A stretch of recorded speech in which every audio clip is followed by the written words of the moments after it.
বরিশালে বেড়েছে নবজাতক মৃত্যুহার। কম ওজন নিয়ে সময়ের আগেই জন্ম, বাল্যবিয়ে এবং মায়ের অপুষ্টির কারণে মারা যাচ্ছে এসব শিশু। মাঠ পর্যায়ে স্বাস্থ্যকর্মীদের অবহেলাকেও দায়ী করছেন অনেকে। নবজাতক মৃত্যু কমাতে বাল্যবিয়ে রোধ ও পারিবারিক সচেতনতা বৃদ্ধির তাগিদ চিকিৎসকদের। বান্ডেল থাকলে প্রতি সেনমানিতে টাকা বাঁচবে। বিকাশ সেনমানি বান্ডেল কিনে জিতুন প্রতি লেনদেনে। বরিশাল শেরেবাংলা মেডিকেল কলেজের বিশেষায়িত নবজাতক সেবা কেন্দ্র। সদ্যজাতদের জন্য নানা সমস্যা নিয়ে ছুটে আসছেন মায়েরা। চিকিৎসা নেওয়া বেশিরভাগ শিশুরই জন্ম হয়েছে নির্ধারিত সময়ের আগে, কম ওজন নিয়ে।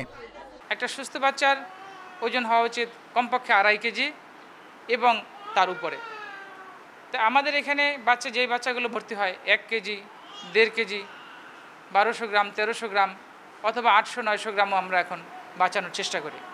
পরিসংখ্যান বলছে এই বছর 5 মাসে ভর্তি হওয়া 4169 নবজাতকের মধ্যে মারা গেছে 539 জন।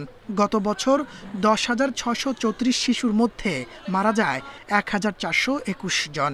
এজন্য বাল্যবিয়ে ও অপরিণত বয়সে গর্ভধারণকে দায় দেওয়া হচ্ছে।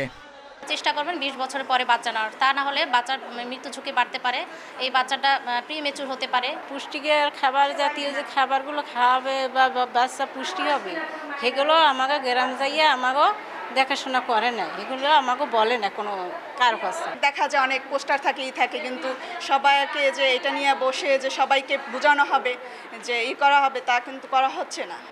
চিকিৎসকরা বলছেন মায়ের অপুষ্টির কারণে সময়ের আগেই জন্ম হচ্ছে শিশুর। এটি কমানো গেলে নবজাতকের মৃত্যু অনেকটাই কমে আসবে। গর্ভকালীন সময় এবং গর্ভ পরবর্তী সময় এবং ডেলিভারির সময় যে পরিচর্যা দরকার, সেই পরিচর্যাটা আমাদের রোগীরা করছে কিনা, যদি কোনো সমস্যা দ্রুত আসতে হবে সেটা হয়তো দেরি করে তারা। আর আমাদের এখানে তো আমাদের সিট সংকট তো আছেই। বরিশাল মেডিকেল কলেজ হাসপাতালের 36 বেডের নবজাতক ওয়ার্ডে গড়ে ভর্তি থাকে 150-র বেশি শিশু।